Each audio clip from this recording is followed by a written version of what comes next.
Hi guys, welcome to my YouTube channel. This is Will Bansa, Realty TV. For today's video, pag-usapan lang natin, no? Casual na kwentuhan lang. Is it worth pa ba to invest or start an Airbnb business?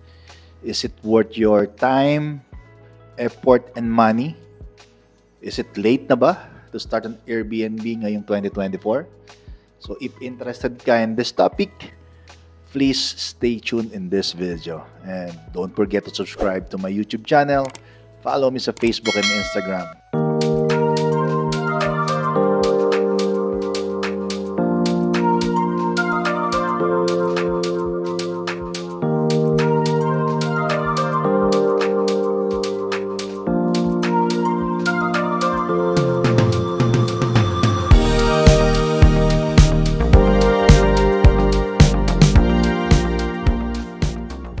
Before we start, binabati ko lang yung ating mga subscribers all over the world. Thank you for supporting my channel and sa ating mga clients. And nakita nyo, last week, nag-update tayo sa Gold Residences. Ayan, so sana happy kayo. And sa ating mga subscribers naman na nakabili kahit hindi namin client, that video is for you guys. And let's go back sa ating topic. If is it too late na ba to start or run Airbnb business ngayong 2024. So let's start by giving you a quick background paano ko nagsimula ng Airbnb. So I started hosting an Airbnb way back 2021, siguro mga last quarter yon. So mga more than 2 years na ako nagra-run ng Airbnb. And very familiar naman ako with Airbnb kasi kapag nagka-travel ako abroad, I normally stay sa mga Airbnb kahit nasa Japan yan, sa Dubai, sa Singapore. Mas pinipili ko yung Airbnb kasi mura siya. Pero dito sa Pinas, yung mga property ko, yung mga condominium ko, hesitant ako to do that. Kasi nakita ko din naman yung mga yung mga effort and challenges ng mga hosts. Kasi kailangan ipe-prepare nila ng maayos yung property nila pagdating ng guests. Tapos may mga check-in and check-out, where to get the keys, or ano yung passcode. May mga notes din about ito yung bawal, no smoking, no gambling. So parang naisip ko parang ang hirap, no? Kasi parang hindi mo naman din alam yung ginagawa ng guest mo when they enter your property.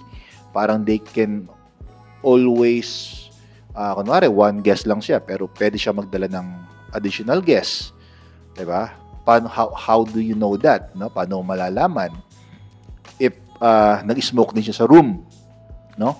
So, minsan ako sa hotel, 'di ba? Ayun, pag nag-smoke din ako. So, para mong yun, no? How do you do that? Sabi ko, parang hirap din maging host.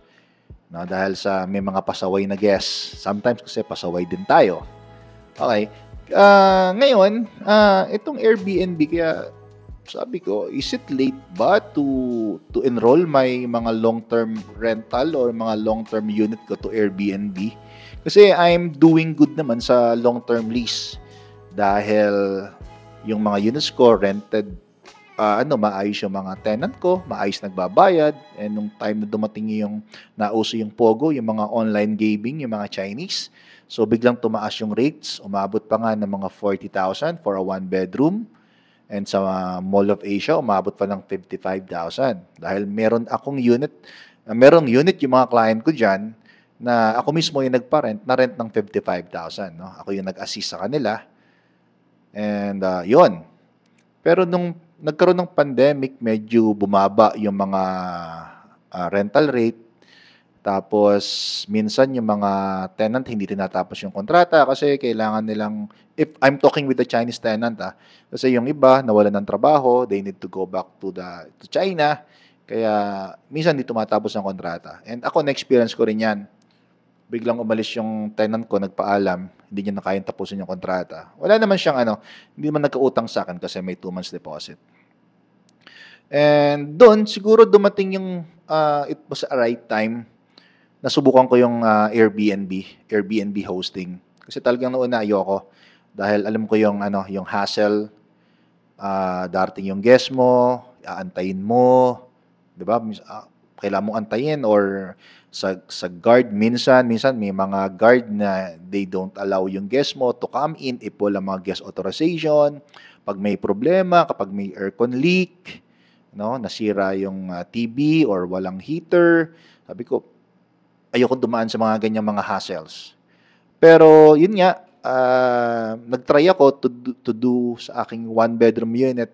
Kasi 8 years ago, talagang hit na yung Airbnb eh. Sabi ko, late na ba to do or subukan tong Airbnb kasi ang dami nang gumagawa. Parang yung competition, may magbubook ba sa akin? Or makikita ba yung unit ko, magugustuhan ba? So for me, nung una, experiment lang. Sige, try one. And to my surprise, no, kasi ano yun eh, mga December, mga 2021, na timing, fixed season.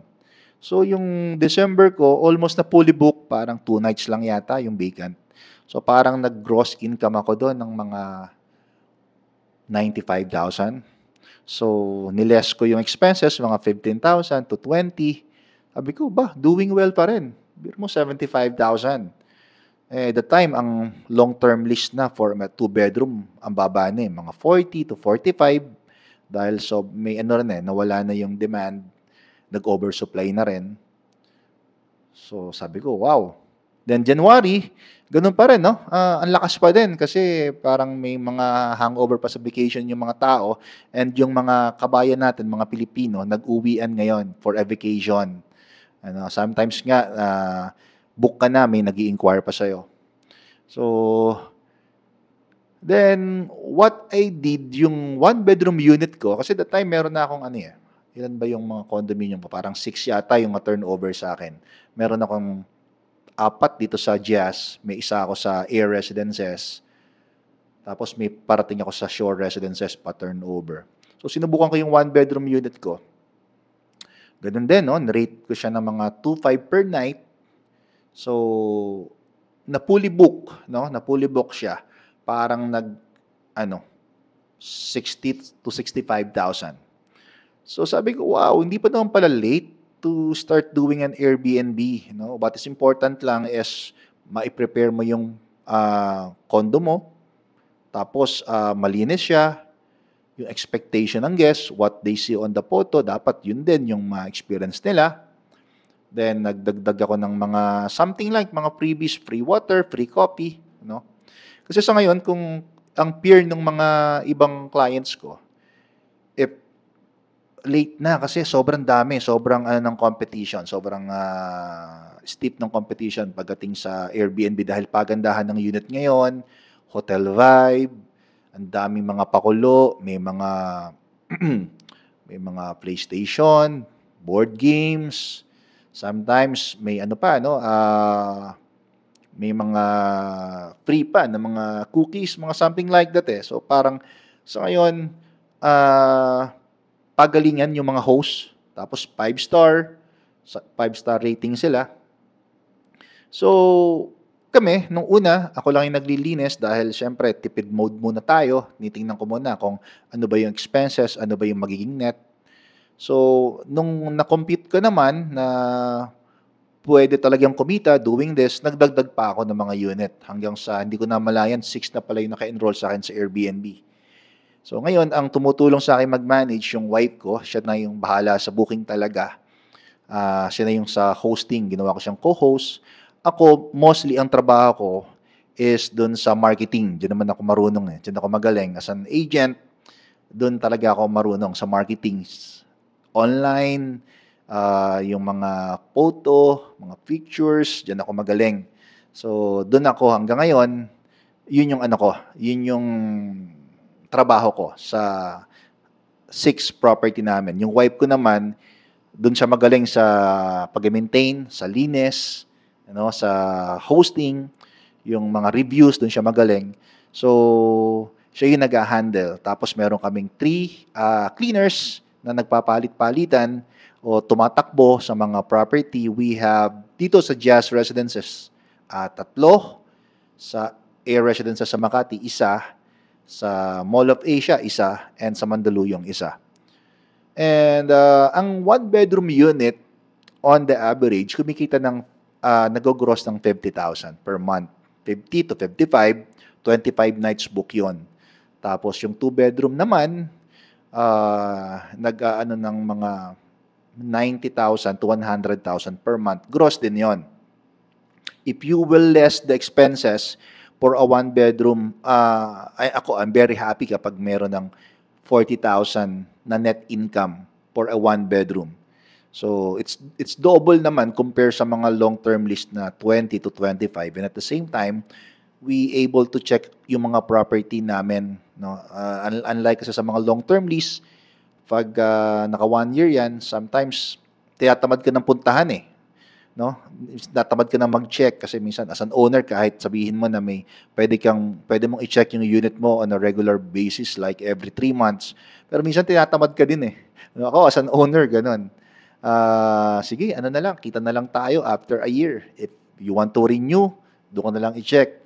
No? Ang ganda sa Airbnb, nakikita mo talaga personally kasi nalilinis yung unit mo. Katulad na lang today, nag-general cleaning kami sa isang unit, 2 days na vacant. So, it's time na general cleaning, ma-check namin if ano ba yung mga nasira, ano ba yung kailangan palitan. Then, pwede mo rin magamit, no? Pag pwede mong ipahiram ako sa mga, pag may mga kamag-anak ako, friends ako, kapatid ko, ano, if medyo nag-overnight sila dito sa Manila, napapagamit ko sa kanila. So, ang honest take ko or take away on this topic, kahit ngayong 2024, kahit sobrang dami ng kalaban sa Airbnb o sobrang dami naka-enroll, di pa naman late eh.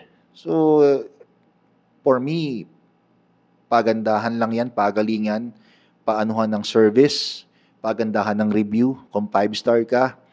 Kahit sabihin mo, baguhan ka sa pag-Airbnb. Meron akong isang client, nasa Europe, no? Namamanage niya yung property niya, meron na siyang cleaner. So, kahit nandun siya sa, lahat naka-on automation, yung door niya may automatic lock or digital, I mean. So, napapalitan niya yung code, tapos nalalaman niya kung sino yung pumapasok, tapos yung mga check-in, check-out niya naka-automated na din. Ang trabaho na lang talaga is how to maintain the cleanliness of the unit and yung mga replenish ng mga yung pagkapalit ng mga beddings, no? Yun lang.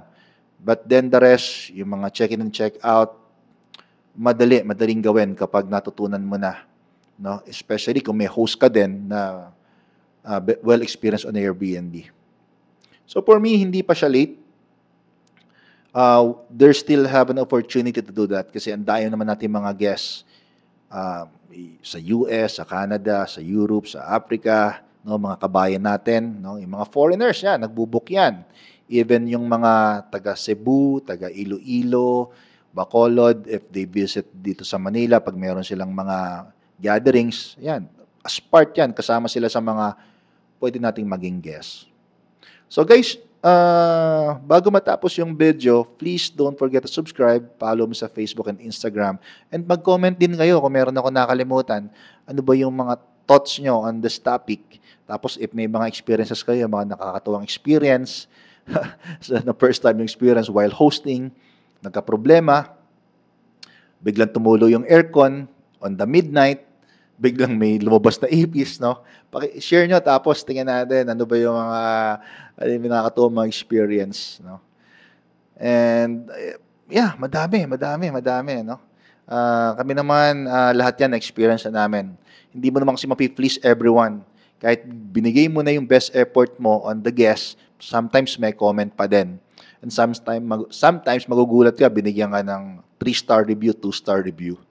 So, ang daming surprises while hosting. Pero for me, sa amin ng wife ko, nag-i-enjoy kami to do that.